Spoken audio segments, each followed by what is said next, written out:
They say opposites attract. Well, how about these opposites? Daddies and sons. You're listening to Daddy and Son. A podcast where we explore the dynamics of daddy and son relationships, multi-generational views. And everything else in between.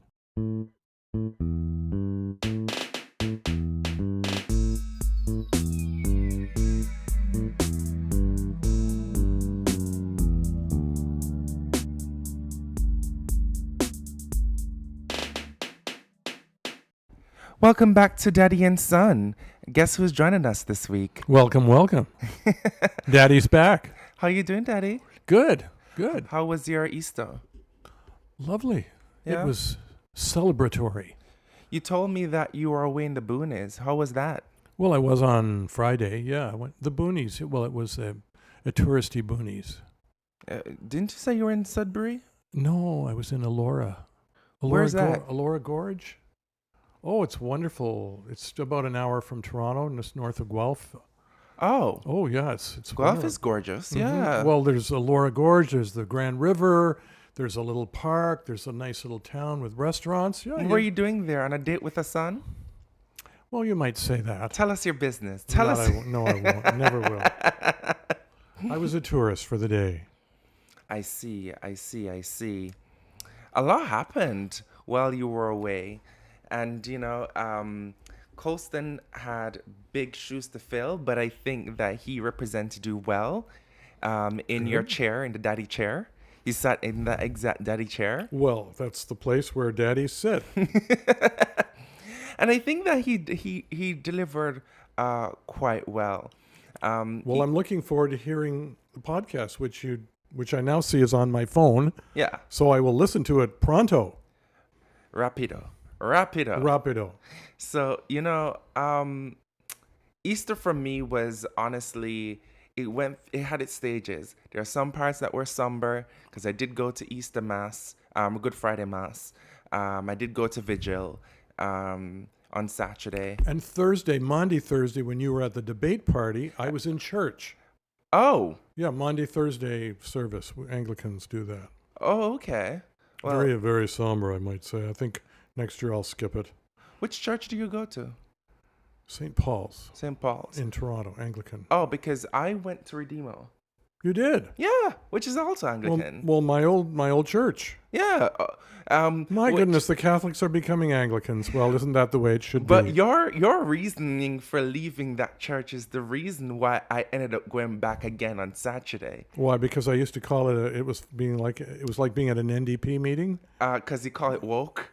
And yes, I got it down. I like it. I like it. I like that they take the time out to recognize the different communities and give them not only recognition but prayer. That to me felt it felt right.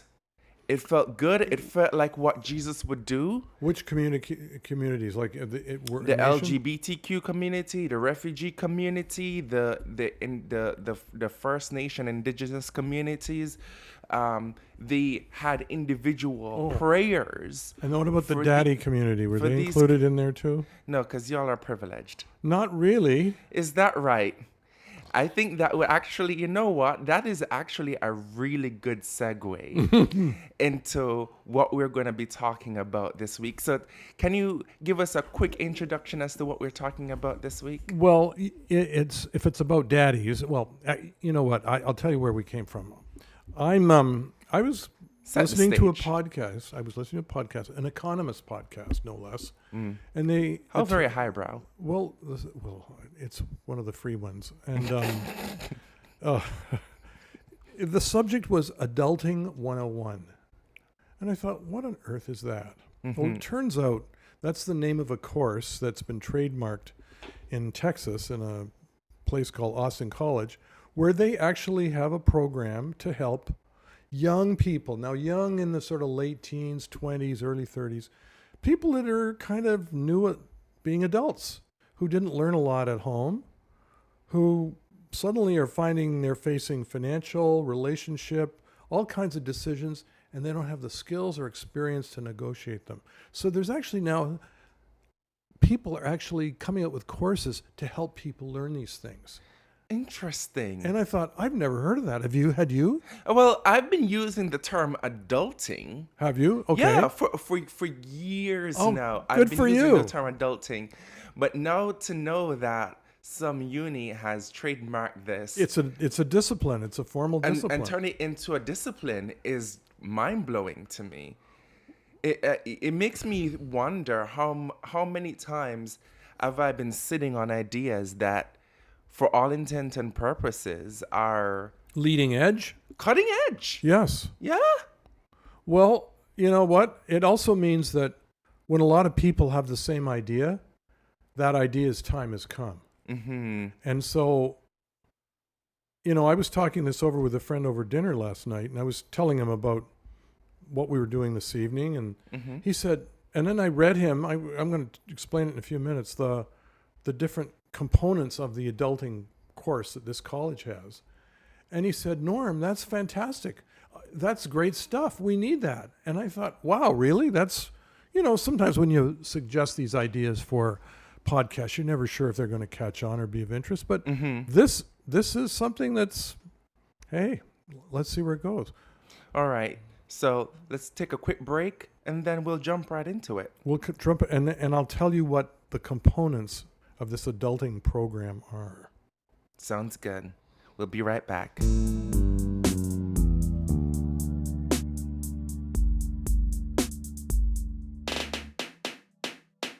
We're back.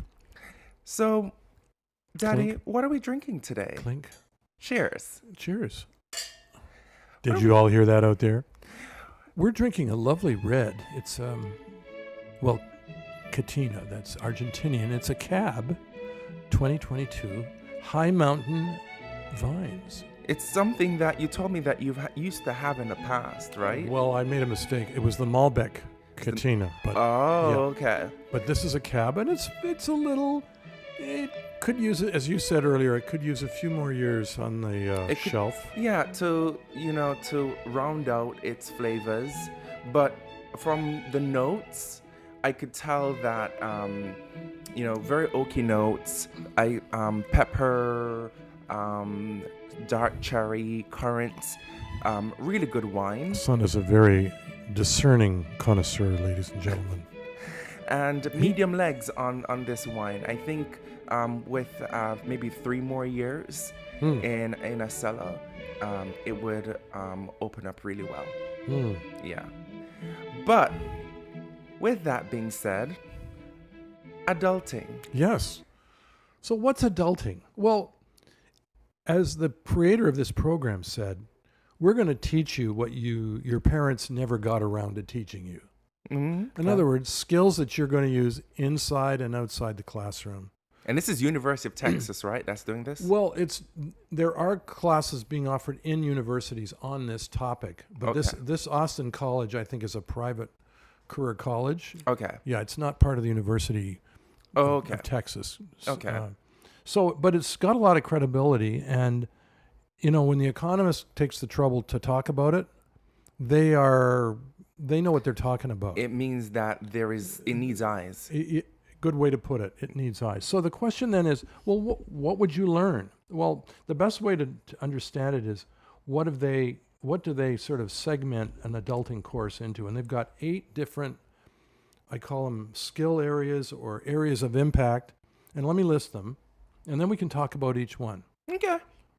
And you might even think, score yourself on them, but these are the sort of components of what a mature independent adult should excel or at least have a proficiency in. And obviously there's a lot of people that don't have proficiency, meaning they don't get it. All right, so what are these? Self-care. Self-care is one. Let me just list them. Self-care, finances, personal safety. That's a big one. Relationships, huge. Self-improvement, academic and vocational, personal adult responsibility, and finally, health and wellness. Yeah, we've actually on this very show spoken about youth loneliness. Yup. are already in previous episodes. It is a thing. This is almost, we can almost do a separate podcast on each one of these things. Absolutely. Especially because they're aimed at like the sons. Now, of course, there's a lot of dads that could use some help in those areas too, right? I mean, that's not a lie. I think this is something that everyone could take a page from. But I think millennials and Gen Zs in general are definitely not as proficient in these areas as our forefathers are. And why do you think that is? Well, and I've got some ideas, but why do you think that would be? You know what? I actually think that this is for multiple reasons. Yeah. There would be a few of them. There are quite a few of them, but if I have to take myself as an example, okay, I consider myself to be one of the oldest Gen Zs and one of the youngest millennials, and that's just because I was born on the cusp. Well, I would also say that your adulting skills are well ahead of the norm for your age. Well, thank you, Norm, for that. Thank you. And it's not because of lack of trying. I definitely think that I am the exception and not the rule. You're ahead of me on some of these, hun. And I definitely do feel as though being in the position that I'm in right now is oftentimes attributed because I spent a lot of time living vicariously through a lot of the adults in my life. So you made a point of learning from them, including observing people them. like yourself. But let us take things into perspective. Inflation versus minimum wage, right? According to Reuters, inflation in Canada has only increased by 86%, right? While minimum wage has only gone up by 32%. And this is since the year before I was born, 1995. So in the past... Yeah, that's the consumer price index. It's not inflation per se, but it's well, in a way it is. Prices have gone up 86% in the period where the wage has gone up. What did you say?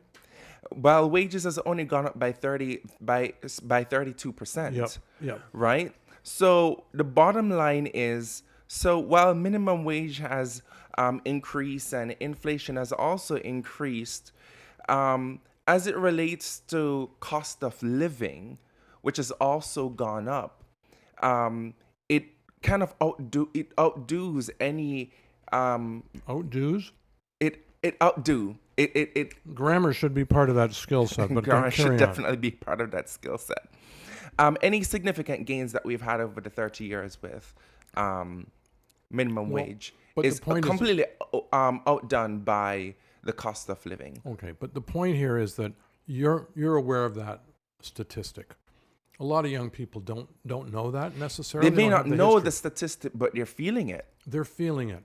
They're feeling it. Let me give you an example. One of the things they said in this podcast is there was a university class. They had been pitched an insurance program, health benefits program that they were eligible for as part of their new jobs. So this was recent graduates going into new jobs, and they were given a bunch of options for what they could choose from. This is in the United States, where they've got health is a little more complicated than here in Canada.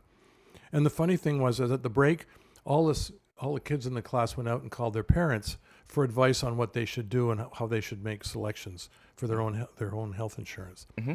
That's an example of basically, hey, I don't understand this stuff. I think that leads to another point, though. Mm-hmm. The lack of awareness and education. There are certain things that I learned in school, like how to write a check, how to budget, how to balance a checkbook. I was learning how to do a P&L statement in a T leisure in the 9th grade. Wow. And You're way ahead of where. they don't teach that in school I never anymore. learned that stuff then. They don't teach that in school anymore. There are certain things in school that is not taught. And even But you were in the UK then, or in Jamaica? I was in the UK at Okay. that time. Well, they were, And their even system's a bit right ahead. now in Canada, right now in this day, the only schools that teach civics, as an example, in school are schools in Ontario. And it's an elective. We used to have to take it when I was in grade 10. It's not even mandatory. It was mandatory. By the way, I was prime minister in my class in grade 10 in civics. But anyway. Prime Minister. No, I was premier. I was the provincial premier. That's right. No, you're right. Civics. How many people understand the political system? How many understand? There's a lot of basic ignorance. Part of it is because they never learned it, and also the digital world. I mean, The they're landscape isolated, has right? completely changed in what we focus on in education. We're not setting students up with the life skills that are necessary for all those things that you mentioned, like self-care and wellness. Some of the things that I remember taking back when I was in school, like agricultural science, learning how to even grow something as simple crop. We grew broccoli, we grew watermelon, learning crop rotation, understanding. Was that in Jamaica? That was in Jamaica, Okay, though. so you wouldn't learn that here because we don't grow stuff here much. in the winter. As well as technical drawing, or what some people would call woodwork. They no longer teach in schools. The only schools that would Shop. teach that would be, or shop, right? That's what I took shop in grade Do you 8. know that shop is no longer a subject in schools? I would have been happy to pass by shop. It's no longer a subject taught in schools, and not even shop, like stuff like home economics. Well, home economics, the girls went to home economics and the guys went to shop. But that's something that back in school, when I was in high school, I Yeah. had to do both. Oh, see, no, that It wasn't and it wasn't something that boys did or girls did. Everyone did it. Well, I'm surprised that cooking and meal preparation isn't on that list of skills. But it falls under wellness. Yes. It falls under wellness, Yeah, you're and right. it does fall under self-care. And there's a lot of young people that aren't really good. And I wasn't. I mean, when I came out of university, when I left home, I went to residence. Yeah. When I was in residence, I had somebody preparing my meals all the time. Yeah. It wasn't until I got out in the real world and thought, holy crap, I got to make dinner? Exactly. Wow, that was like having to climb the wall of China. But you'll be surprised how many young people out there, when I'm dating, the amount of guys I meet who can't even throw together a craft dinner. Well, honey, you ain't going after enough daddies, because And- most of them can. Or are you telling me that they can't either? You'll be shocked. Well, then they should be taking this damn course too. You will be shocked. It's like just to be able to throw a piece of cod and potato in the air fryer or in the oven It's funny you mentioned that. and make a quick dinner. I'm having cod when I get home. But anyway, that's another thing. I'm taking it from the freezer and putting it in the oven. Am I invited to dinner? If you want cod, or we could go across the street. We haven't done that for a while. So, stuff like that is something that I had to learn it. basic skills that I learned in school that was able to carry me into my adulthood that they've completely chopped from school programs. Sure. When I speak to Gen Zs, young people today, which, as you know, make up more than 1/3 of our listeners from our rap that we did early in January, if you ask them, they'll tell you they don't learn these things in school anymore. Well, guess what? They don't learn them in school, but there are a lot more tools now to learn those things. When I want to know how to cook something, you know what I do? I don't go for a cookbook. I got 5 or 6 of them in the shelf. I get on YouTube. Or ChatGPT. ChatGPT. But YouTube's better because you get a video with it. Bingo. I get suggestions for what to spice, to season it with, could be a sauce, blah, blah, blah, blah, blah. I can learn it myself. But where are young people supposed to find the time to do that? It doesn't take long to get on your laptop. They're always looking at their phones. Hey, come on. They can do that. Yeah, because okay. Which leads me to my next point. Okay. Escapism and the necessity for Ooh. escapism. Now, Necessity for it? the necessity for escapism. Or it's just an option they choose because they don't want to do any other Well, one. here's the thing. I am lucky that I grew up, even though I grew up in the information age, as one of the youngest millennials. I didn't grow up in a time where my life was ruled by social media. When I was in high school, one of my first phones was a BlackBerry Bold, Okay.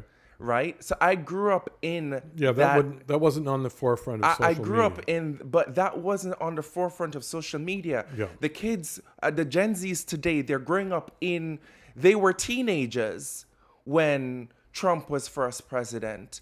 They were in high school. There are some kids that they went through 3-4 years of high school without ever interacting with their with other students. Which is where a lot of learning gets done, especially about relationships. I and some of those dated a skills. guy, Norm, Yeah. who his daughter started and graduated high school at the beginning of the pandemic and graduated high school when lockdown was lifted. She has no concept of going to high school and having interactions Wow. with other students, which is imperative for people's skill development. What an interesting sociology and psychology study that will make of the cohort in just that, what you described. Of that generation of kids. And what they learned and didn't learn and what they need to learn. They've grown up in a time where they were told to stay in, where they get let out, and then next thing you know, it's war, a record-breaking inflation, record-breaking heat waves, record-breaking Tariffs. Like, honestly, like, we laugh, but and Kiki. It's a chaotic world. But the it's world a is chaotic. nuts, right? The rate in which things are progressed for that generation is not the same way in which things had progressed for you, or even for my generation, for that matter. And so, yes, I can definitely understand why young people who have homework up the wazoo, because even though they've cut certain classes, they got a lot of homework to do. they still got, oh my God, amount of homework these kids are getting these days. They have no time. So when they do finally have time, no wonder their head is stuck in TikTok and Instagram Reels and Snapchat. They're escaping. Well, I understand that. So you're thinking that is, and I believe that the people that have developed these courses are really aware of the fact that the digital world is an enemy to life skill learning. I think yes and no, but I think really, in my honest opinion, I think young people have been failed.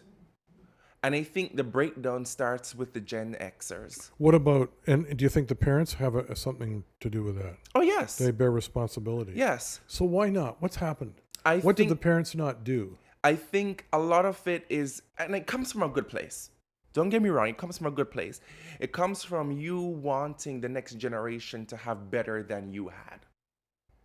Yes. So a lot of parents will say, I'm going to do gentle parenting, right? We hear this a lot, this gets thrown out a lot on the internet, gentle parenting.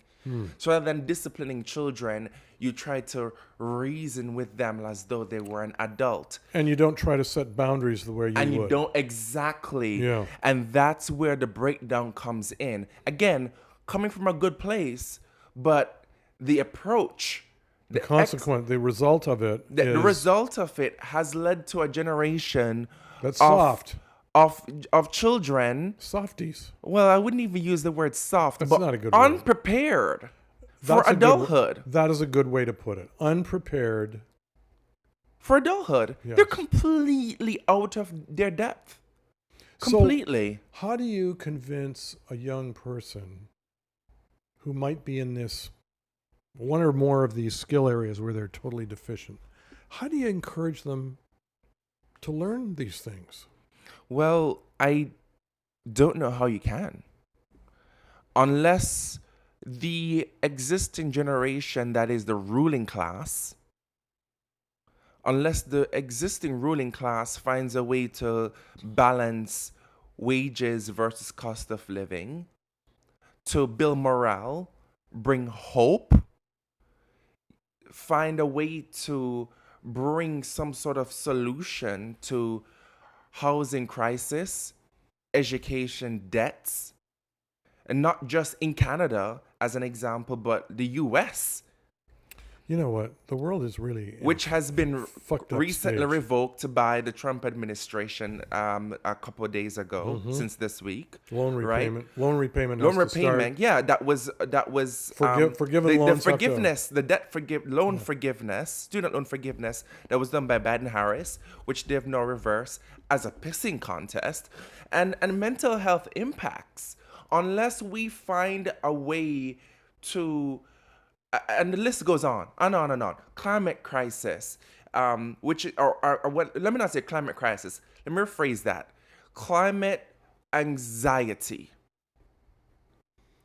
Climate anxiety. Most people don't feel climate. Well, you don't feel it because you don't even think about it. Well, that's not true. You know what? I live in a. There are lots of young people who are right now, when you talk to them, they will say to you, what's the point in even building a house if the house is going to burn down?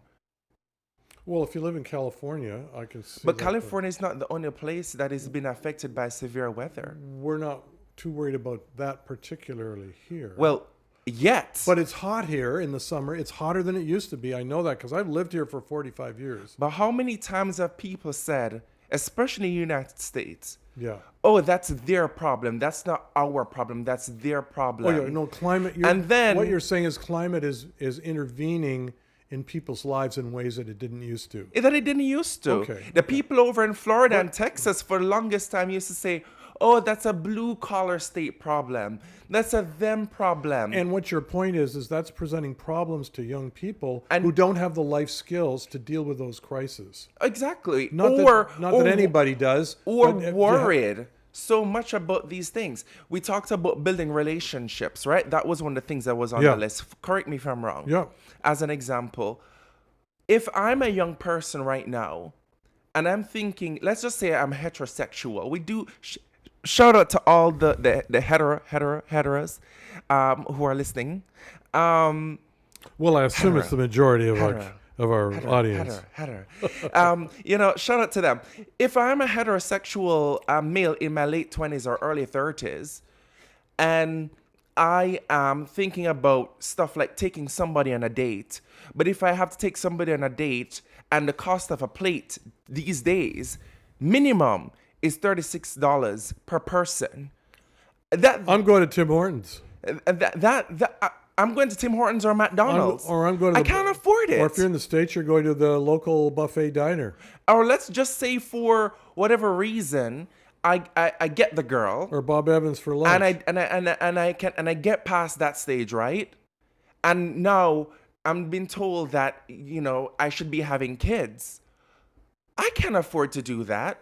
That's right.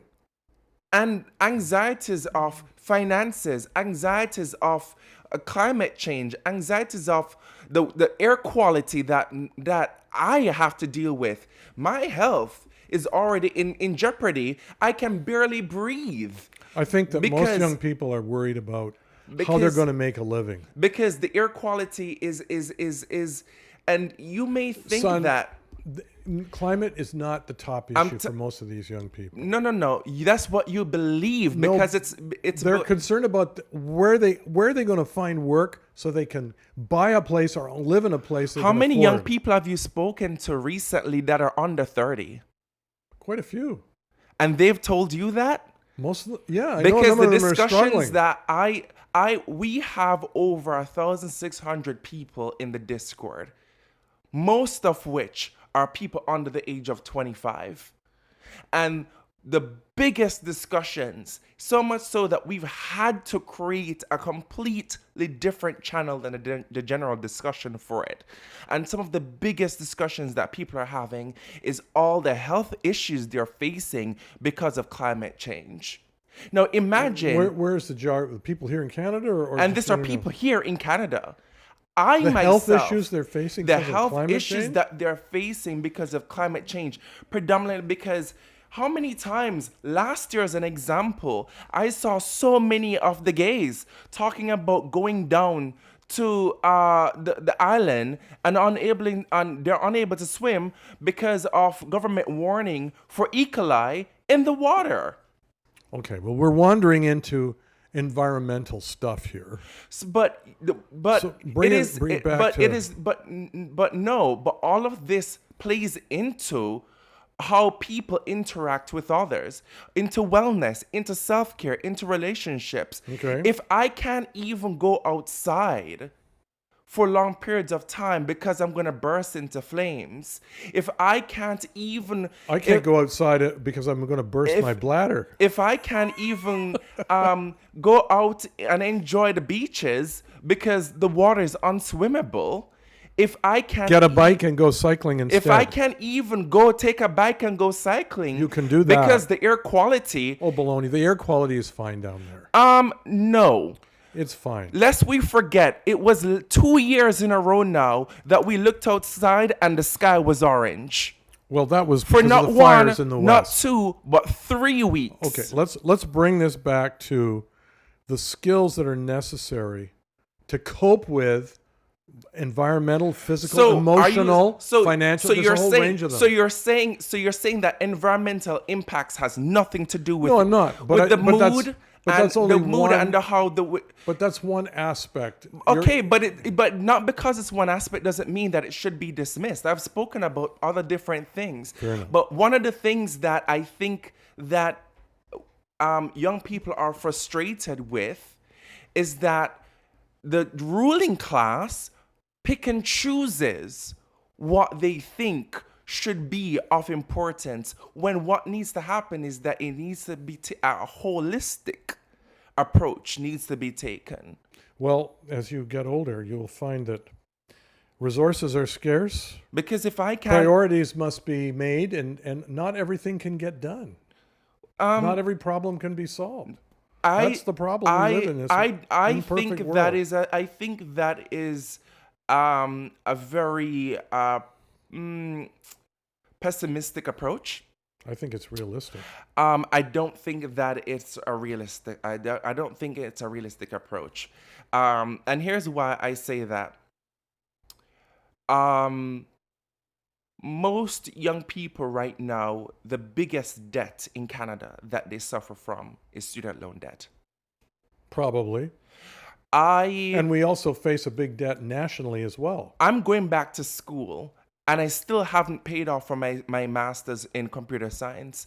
And my upcoming student loan is going to be a whopping $176,000. And that's just tuition. That doesn't include books. Are you confirming that you have now decided to go back to law school? It's on the table. Oh, so this you may or may not. Okay, I just wondered. I haven't heard you talk about it lately. It's on the table. And the point I'm trying to make is I'm going to be putting myself in over $200,000 in $250,000 worth of debt. It's huge. And that's just so that I can say I have an additional level of education. I don't believe that higher learning should. We are some of the richest countries in the world.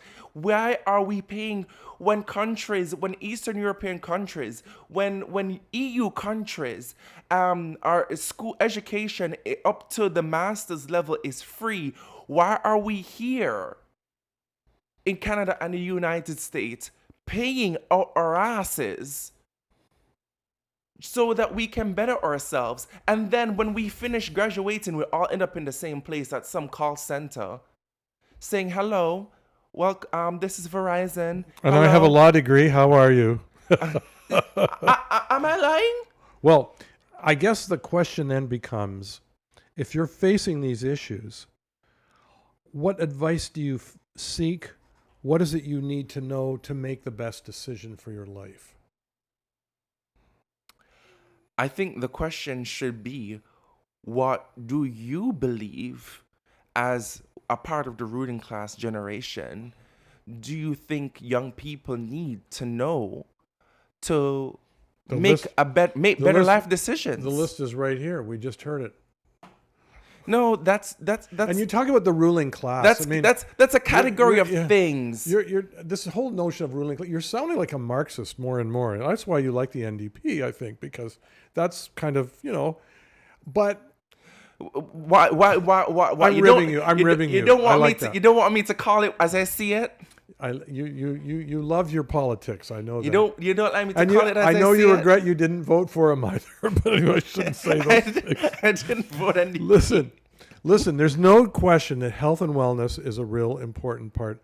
But you know what? We're always going to have problems in life. That's a given. The question is, how do you deal with these crises? Yes, and I'm asking you, as a conservative, how would you tell a younger conservative how to deal with these crises in life? You've identified the problem. We know it exists. I would say, let's sit down and talk about the issue that you're facing. Let's talk about the options that you have. Hopelessness. No. Hold on. Education you asked me how I would debt. do it. And mentoring is a really important part of helping here. I mean, education and mentoring. I can't solve every person's problem. I talked with a friend of mine the other day who's having trouble with his rent. Okay, but he's lost his job. Give us a solution. Give us one solution. In his situation, I don't know what the problem is. He needs a job. I don't have a job to give him. I really truly wish I could help him. I could give him $50, but that isn't going to solve his problem. And we've got some real issues here in this country and in this world. And I don't know how he's going to deal with it. Yeah, but you're telling me more problems. You're not giving, as a member of the ruling class, you're not providing solutions. I don't accept this ruling class thing, by the way. Comrade Brzezinski, don't like that. Young people just don't have the capital. That's true. And for that matter, they just don't have the bandwidth either. Well, they don't have the capital. And I'm not saying it's impossible. And you know what? People, when I was your age, I didn't have the capital either, but a lot of my cohorts got homes. They got homes. Today, that is out of the question. Mm-hmm. That is just not going to happen. And that's a major source of frustration for young people. Correct. These days. I totally get that.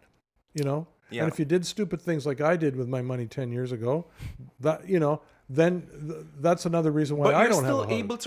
You were still able to somewhat bounce back. And then even somewhat, you were still able to bounce back and still lead a comfortable life. Young people just don't have that privilege. I know, and it's a shame. And all this adulting, what you're really saying is all this adulting stuff doesn't really help that if you can't earn $5 to buy food or pay the rent. Well, all this is that kind of where you're at? All this adulting stuff will help. Yeah. If the course material and the advice given is sufficient enough to set young people on the right path. If we're giving young people the skills, the necessary skills that they need, whether they're hard skills or soft skills, like negotiation, balancing a budget,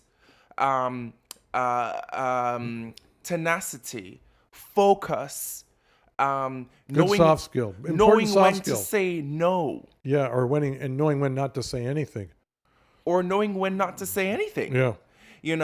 Good soft skills. Developing those skills and knowing when it is time to just say, you know what, I am just staying home. But you know what, you're right. In the process of learning those things, whether you get it in a course or you get it in life, takes time.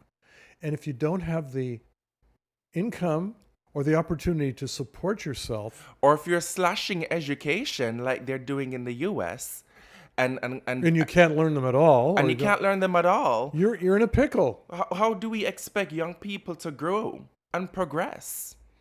And here I was hoping we would have a positive perspective on this topic tonight, and we're talking really depressing kind of stuff, aren't we? Well, that's why I'm asking you, what do you think? Okay, just pick any of those topics, right? Let us just say let me pull them up again. Okay, self-care, finances, personal safety, relationships, self-improvement, academic and vocational, personal and adult responsibilities. I don't know what that is. And health and wellness. Let me choose one for you that is highly it's both conservative in its value system and in its political belief. Relationships, right? Right now in the United States, Trump government has just announced that he's giving away $5,000 to young people to have children. Obviously, that is not a viable solution. But as a lifelong conservative, if you're looking I've voted in other parties, so don't put me in a box totally, okay? But you like doing that, so carry on. So you're gonna tell me you're not a lifelong conservative? I voted for Liberals and NDP in my time. Oh, interesting. You didn't know that, eh? Oh. Interesting. Okay, but those mistakes were made many years ago, though. See what I mean? See what I mean, listeners? You see exactly what I mean? Shade. So as I was saying, as a born again conservative, what advice would you give to someone who is 25 and younger that is listening to this podcast right now on relationships? Well, and let's keep that sexuality neutral. Whether you're gay, straight, sideways, upside down. Well, in the absence of knowing who I was talking to, and not knowing what's in the relationships module that, in this Adulting 101 course, I would say the first thing, and this is what I wish I had learned earlier, is know who you are and set boundaries of what you will give of yourself and not give of yourself to other people. And I think if you can learn that early on, and I didn't learn that early on, and as a result made some mistakes that were emotionally and financially costly, that's where I would start, is knowing who you are. And then you go from there, and then you engage in dialogue. And this isn't sort of a university, here are the formulas. This is stuff that's give and take, and I'd love to help young people. That's why I want to help young people learn and grow. This is part of my life mission. That's why I do this podcast with you. So, but I am absolutely totally aware of the struggles that young people are facing. That honestly is a politician answer. It's a politician answer. Well, yes. I talk to politicians occasionally. I actually you meet more of them than I do, though. I don't feel like I'm talking to a daddy. I don't feel like I'm having a conversation with my daddy. I feel like I'm talking to a politician. So that answer wasn't acceptable? Well, I don't know if I took anything away from it, but we let the comment section deal with that. Uh-oh. I'll take that as a no. But by the way, you know more politicians and big shot politicians than I do. Well, speaking of ruling class politicians, I know people who are in politics now, but you worked in a time where you knew people from back then. Well, thank you, but the people you know now are more important than those 30 years ago because they have no impact today. Yeah, but if I could meet some of the people from back then, whether I agree with them, yes or no, Honey. I think we would have very, very in-depth, very not likely because they're in the ground. No, they're in the ground. They're in the ground, most of them. Oh dear. Hold the seance. Maybe on that note. You know what? We're gonna be right back, and then we come back, we'll wrap it up.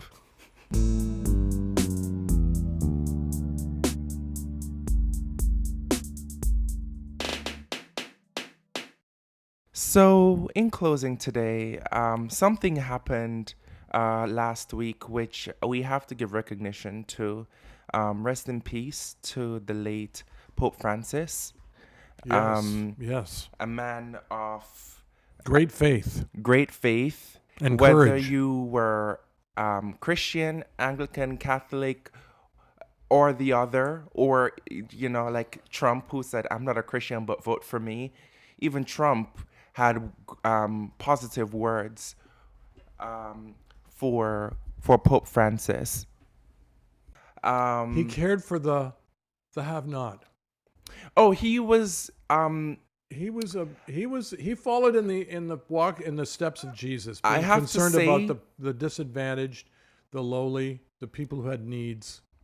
And look at his lifestyle. He didn't live in the big papal headquarters. He had a little tiny apartment. He was a humble man. He was literally, there's a reason why they call him the Pope of the people. Yeah.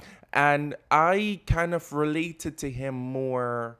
So I have met Jean-Paul II when he was touring as a child. I'll never forget, as a little, like, I couldn't be more than maybe like 10, 12. Mm-hmm. And he came to Jamaica. Mm-hmm. And I met Jean-Paul. Did he bless you? Years ago. Yeah, he did bless your head? me. Oh. I told you that I went to Catholic school, right? I went to Catholic school. That's why you glow. And and he came to our school. We all lined up. I'll never forget. He blessed every single student in the school. Wow. And one of the things that I liked about him when we had World Youth Day is that he was able to speak in multiple languages and we like just switch like it was nothing. But well, I think Pope Benedict undid a lot of that legacy, and especially with all the scandals and everything. And if I'm being honest, Pope Benedict drew me away from the Catholic Church. Because I had stopped going to church for a long time, and I probably have spoken about this in the early seasons of this podcast. I stopped going to church. Their stance on homosexuality, the church took a very deep, far-right conservative turn. Yeah. But Pope Francis renewed hope and faith. He opened the doors. Yep. Whether you were divorced, whether you were homosexual. Listen, he didn't care. He considered everybody all God's children. Jesus loves. God is love. And that's what he reflected. He's not all about laws. He's about love. God is about love. And Pope Francis literally was the embodiment of Christ on earth. So tomorrow is his funeral. Which I will be getting up at 4 a.m. to watch. Okay. I will be. I will be. I am saddened by his departure. I'm really interested to see what the conclave will bring.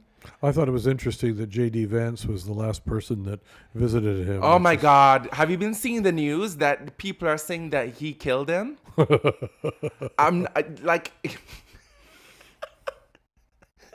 Well, J.D. Vance is a messenger of the devil. It has literally been people have been saying, there's been so many conspiracies that J.D. Vance killed Pope Francis.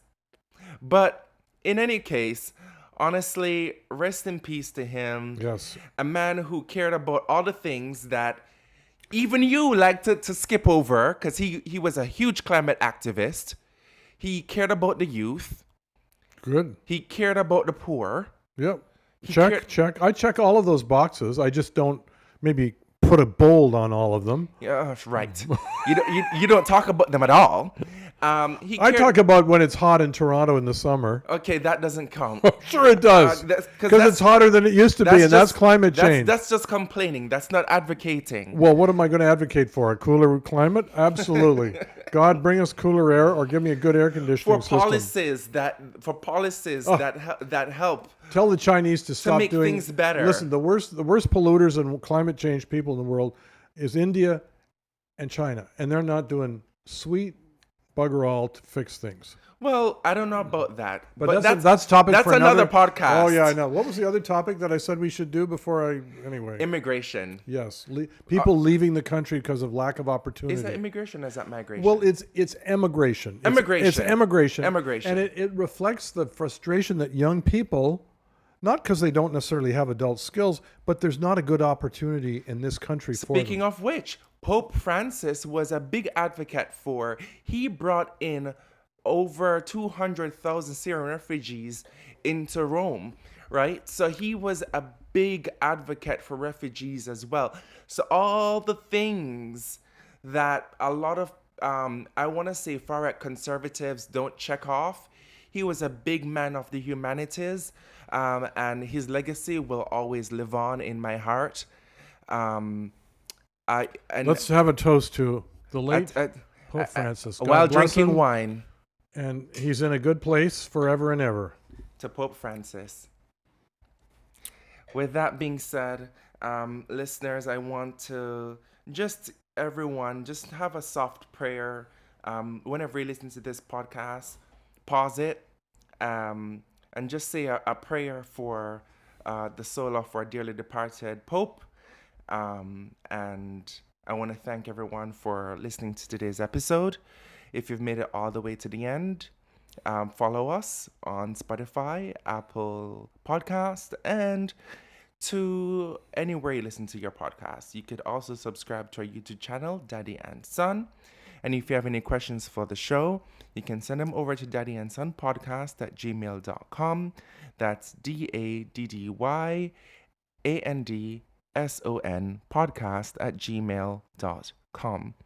Until next time, sons, be good to your daddies.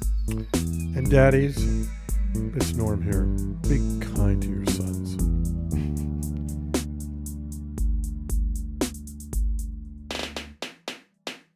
Francis has not forsaken his sense of humor, even when discussing serious subjects like the migrant crisis.